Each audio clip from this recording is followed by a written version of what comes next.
Hello friends, स्वागत है आप सभी का जीके स्टडी में। दोस्तों, आज हम लोग आरआरबी एनटीपीसी स्टेज फर्स्ट के साइंस का सेट नंबर 42 देखेंगे, जो आने वाले एग्जाम के लिए अति महत्वपूर्ण है। तो चलिए हम लोग बिना देरी किए हुए स्टार्ट करते हैं। हमारा पहला प्रश्न है, किसके 3 सक्रिय रूप रेटिनल, रेटिनॉल और रेटिनोइक एसिड हैं? तो यह है विटामिन ए के। विटामिन ए की कमी से रतौंधी होता है। विटामिन ए की कमी से रतौंधी होता है। विटामिन सी का नाम एस्कॉर्बिक एसिड है। विटामिन सी का नाम एस्कॉर्बिक एसिड है, जबकि विटामिन डी का नाम कैल्सीफेरॉल है। विटामिन डी का नाम कैल्सीफेरॉल है और विटामिन बी7 का नाम बायोटीन है। विटामिन बी7 का नाम बायोटीन है। अगला प्रश्न देखेंगे, निम्नलिखित में से किसके भारतीय सुपर कंप्यूटर का जनक माना जाता है? तो ये माना जाता है विजय भटकर को। भारतीय सुपर कंप्यूटर का जनक विजय भटकर को माना जाता है। अगला प्रश्न देखेंगे, नेक्स्ट प्रश्न है, पावर अल्कोहल और किसके एथिल अल्कोहल का मिश्रण है? तो ये है option number D, petrol. Power alcohol petrol और एथिल अल्कोहल का मिश्रण है। अगला प्रश्न देखेंगे, निम्न में से कौन सा कार्बन का अपरूप नहीं है? तो कार्बन का अपरूप नहीं है carbon dioxide, option number B, carbon dioxide. अगला प्रश्न देखेंगे, बार्क का पूर्ण रूप क्या है? BARC का पूर्ण रूप क्या है? जिसका पूर्ण रूप है Bhabha atomic research centre, Bhabha atomic research centre. अगला प्रश्न है, एड्स का पूर्ण रूप क्या है? तो एड्स का पूर्ण रूप है acquired immune deficiency syndrome, acquired immune deficiency syndrome. अगला प्रश्न देखेंगे, नेक्स्ट प्रश्न है, मैडम क्यूरी को निम्नलिखित में से किस क्षेत्र का नोबेल पुरस्कार प्रदान किया गया था? तो ये प्रदान किया गया था भौतिक और रासायनिक क्षेत्र में। तो भौतिक के क्षेत्र में 1903 में मिला था, भौतिक क्षेत्र में 1903 में, जबकि रसायन के क्षेत्र में 1911 में नोबेल पुरस्कार मिला था। मैरी क्यूरी को नोबेल पुरस्कार भौतिक क्षेत्र में 1903 में और रासायनिक क्षेत्र में 1911 में मिला था। अगला प्रश्न देखेंगे, निम्नलिखित में से कौन सा भारत का पहला सुपर कंप्यूटर था? तो ये था परम, ऑप्शन नंबर ए, परम। अगला प्रश्न देखेंगे, ब्लीचिंग पाउडर का उपयोग किसके लिए नहीं किया जाता है? तो ये नहीं किया जाता है ब्रेड बनाने के लिए, ऑप्शन नंबर सी, ब्रेड बनाने के लिए। ब्लीचिंग पाउडर का सूत्र है CaOCl2। ब्लीचिंग पाउडर का सूत्र है CaOCl2। ब्लीचिंग पाउडर का उपयोग ब्रेड बनाने के लिए नहीं किया जाता है, जबकि कपास की ब्लीचिंग रसायनों का ऑक्सीकरण और पानी का कीटाणुनाशी रहित करने के लिए उपयोग किया जाता है। अगला प्रश्न है, निम्न में से कौन सी कंप्यूटर प्रोग्रामिंग लैंग्वेज नहीं है? तो ये है C++। कंप्यूटर प्रोग्रामिंग लैंग्वेज नहीं है C++। अगला प्रश्न देखेंगे, नेक्स्ट प्रश्न है हमारा, किसी जंगम जोड़ की हड्डियों के बीच पाए जाने वाले संदेहक पदार्थ को क्या कहते हैं? तो संदेहक पदार्थ को कहते हैं साइनोबियल द्रव, साइनोबियल द्रव। अगला प्रश्न है, दिसंबर 2008 में भारत सरकार ने इंस्पायर कार्यक्रम का शुभारंभ किया। यह कार्यक्रम इनमें से किसका संवर्धन करने से संबंधित है? तो ये संबंधित है ऑप्शन नंबर 1, विज्ञान एवं प्रौद्योगिकी, विज्ञान एवं प्रौद्योगिकी। अगला प्रश्न देखेंगे, निम्नलिखित में से कौन सा एक इंटरनेट ब्राउज़र नहीं है? तो इंटरनेट ब्राउज़र नहीं है पांडा, ऑप्शन नंबर ए, पांडा।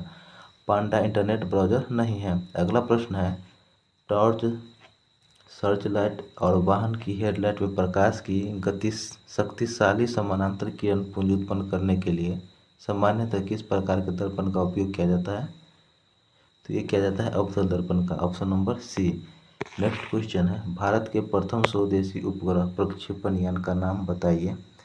तो ये नाम है SLV-3, SLV-3। अगला प्रश्न है, कंप्यूटर का ऑपरेटिंग सिस्टम का एक उदाहरण है। ये उदाहरण है सिस्टम सॉफ्टवेयर। कंप्यूटर का ऑपरेटिंग सिस्टम सॉफ्टवेयर का एक उदाहरण है।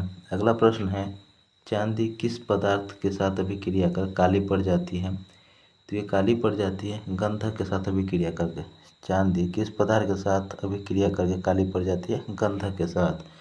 चांदी विद्युत का अच्छा सुचालक है। अगला प्रश्न देखेंगे, नेक्स्ट प्रश्न है, निम्नलिखित में से कौन से गुणसूत्र लड़की के जन्म के कारक होते हैं? तो ये है option number D, XX, option number D. अगला प्रश्न देखेंगे। नेक्स्ट प्रश्न है, मानव में 23 जोड़ी गुणसूत्र पाए जाते हैं। मानव में 23 जोड़ी गुणसूत्र पाए जाते हैं। अगला प्रश्न है, निम्नलिखित में से कौन सा एक कंप्यूटर का आंतरिक हिस्सा नहीं है? तो ये हिस्सा नहीं है फ्लैश ड्राइव। कंप्यूटर का एक आंतरिक हिस्सा नहीं है फ्लैश ड्राइव। अगला प्रश्न देखेंगे, पशुओं के इनमें से किस फाइलम में उनके पैर जुड़े होते हैं? तो ये जुड़े होते हैं आर्थ्रोपोडा, ऑप्शन नंबर डी। पशुओं के इनमें से किस फाइलम में उनके पैर जुड़े होते हैं? आर्थ्रोपोडा। अगला प्रश्न देखेंगे, चंद्रमा के लिए भारत के पहले अंतरिक्ष यान मिशन चंद्रयान फर्स्ट को किसके द्वारा प्रक्षेपित किया गया था? तो ये प्रक्षेपित किया गया था PSLV-C11 के द्वारा। PSLV-C11 के द्वारा 2008 में। PSLV-C11 के द्वारा 2008 में। अगला प्रश्न देखेंगे। नेक्स्ट प्रश्न है हमारा, अगला प्रश्न है हमारा, इनमें से कौन सा एक ताम्र अयस्क है? तो ताम्र अयस्क है malachite, option number C, malachite. जबकि हेमेटाइट का फॉर्मूला है, हेमेटाइट का फॉर्मूला है Fe2O3। हेमेटाइट का सूत्र है Fe3O2। जबकि मैग्नेटाइट का सूत्र है Fe3O4। मैग्नेटाइट का सूत्र है Fe3O4, जबकि हेमेटाइट का सूत्र है Fe2O3। अगला प्रश्न देखेंगे। नेक्स्ट प्रश्न है, निम्नलिखित में से कौन सा अंटार्कटिका में स्थित भारतीय अनुसंधान केंद्र नहीं है? तो यह दक्षिणी गंगोत्री। अंटार्कटिका में स्थित भारतीय अनुसंधान केंद्र नहीं है दक्षिणी गंगोत्री, जबकि भारतीय मैत्री दक्षिणी गंगोत्री स्थित है। अगला प्रश्न देखेंगे, सामान्य नाम क्या है? तो इस 300 का सामान्य नाम है विटामिन सी। E300 का सामान्य नाम विटामिन सी है। अगला प्रश्न देखेंगे। नेक्स्ट प्रश्न है, निम्नलिखित में से कौन सा यह निर्धारित करता है कि रासायनिक अभिक्रिया नहीं हुई है? तो ये निर्धारित करता है आकार में परिवर्तन। आकार में परिवर्तन यह निर्धारित नहीं करता है कि रासायनिक अभिक्रिया हुई है या नहीं। अगला प्रश्न है, भारत में नाभिकीय ऊर्जा का उपयोग करके विद्युत उत्पादन किस वर्ष में शुरू किया गया था? तो ये शुरू किया गया था अक्टूबर 1969 में। अक्टूबर 1969 में। अगला प्रश्न देखेंगे, मानव जाति होमो सैपियंस के प्राचीनतम सदस्यों का अवशेष कहाँ से देखे जा सकते हैं? ये देखे जा सकते हैं ऑप्शन नंबर डी, अफ्रीका से। अफ्रीका से। अगला प्रश्न देखेंगे। नेक्स्ट प्रश्न है, निम्नलिखित कारकों में से कौन सा जाति उद्भव में योगदान नहीं करता है? तो जाति उद्भव में योगदान नहीं करता है अपसारी विकास, ऑप्शन नंबर ए, अपसारी विकास। अगला प्रश्न है, निम्नलिखित में से कौन कंप्यूटर सिस्टम के संदर्भ में एक आउटपुट डिवाइस है? तो ये आउटपुट डिवाइस है प्लाउटर, ऑप्शन नंबर डी, प्लाउटर। अगला प्रश्न देखेंगे, निम्नलिखित में से कौन सा एक फाइल शेयरिंग ऐप नहीं है? तो फाइल शेयरिंग ऐप नहीं है सरफलाई, ऑप्शन नंबर सी, सरफलाई। अगला प्रश्न देखेंगे, .psd किस प्रकार की कंप्यूटर फाइल का एक्सटेंशन है? तो ये एक्सटेंशन है एडोब फोटोशॉप। अगला प्रश्न है, इनमें से किस प्रकार के अंगों की बुनियादी संरचना एवं उत्पत्ति समान होती है किंतु उनके कार्य भिन्न होते हैं? तो ये है समजात, ऑप्शन नंबर बी, समजात के। अगला प्रश्न देखेंगे। नेक्स्ट प्रश्न है, लैंगिक प्रजनन पर प्राणियों में समान गुण के वंशाणुओं के कितने प्रतिरूप मौजूद होते हैं? तो ये मौजूद होते हैं 2, ऑप्शन नंबर सी। लैंगिक प्रजननशील प्राणियों में समान गुण के वंशाणुओं के कितने प्रतिरूप मौजूद होते हैं? 2। अगला प्रश्न है, निम्नलिखित में से कौन सा ग्रेगर मेंडल के वंशानुगति सिद्धांत के अंतर्गत नहीं आता है?